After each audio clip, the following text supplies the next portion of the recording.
Now to a health alert. ABC News has learned that the CDC is getting ready to issue an urgent warning about the deadly disease called MERS as South Korea battles a major outbreak. ABC's Lindsay Davis has more now from Washington. Good morning, Lindsay. Good morning, Amy. South Korea has just announced today that a 10th person has now died from MERS. And now American doctors will be told to be on the lookout for people with symptoms of the illness. This tiny little virus is wreaking havoc in South Korea, causing severe acute respiratory illness, including fever, cough, shortness of breath, and in some people, death. MERS, also known as the Middle East Respiratory Syndrome, spreading in South Korea in the past 2 weeks, where confirmed cases have skyrocketed to 122. 10 people have died, and 2,800 more are quarantined. Faces covered by masks to avoid contracting the disease, which is believed to be spreading through coughing. Saudi Arabia has been battling the virus since 2012. They've seen more than 1,000 cases.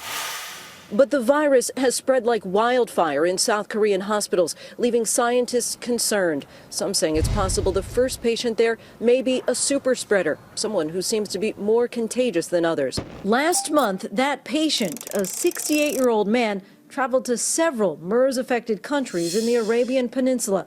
He returned to Korea in May. Already ill, he visited 3 hospitals.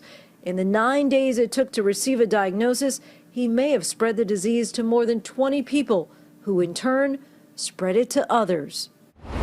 16 countries have reported cases of MERS as a result of travelers coming back from the Middle East, but this is the first one with a big outbreak, George. Okay, Lindsay, thanks. Let's talk to Dr. Richard Besser about this right now. So we just heard about that super spreader. How unusual is this, and what's the threat here in the United States? Well, this would be the first time there was any hint of a super spreader outside of the Middle East, and that has the CDC concerned.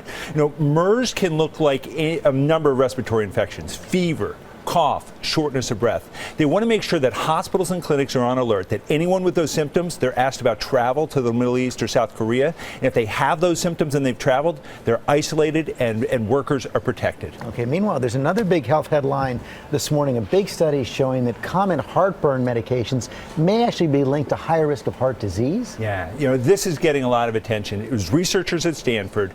They looked at more than 3 million electronic medical records, and they wanted to answer the question, is there a connection between heart attack and a particular type of heartburn medication called protein pump inhibitors. What they found was a small increase, 16% increase in heart attacks in people taking those medications. So what should people who are taking those medications do right now? Well, this kind of study can't answer the question definitively as to whether there's a risk. It's possible that the people who were taking those medications had more medical problems. It's also possible that some people who were truly having chest pain were taking heartburn medications for that instead.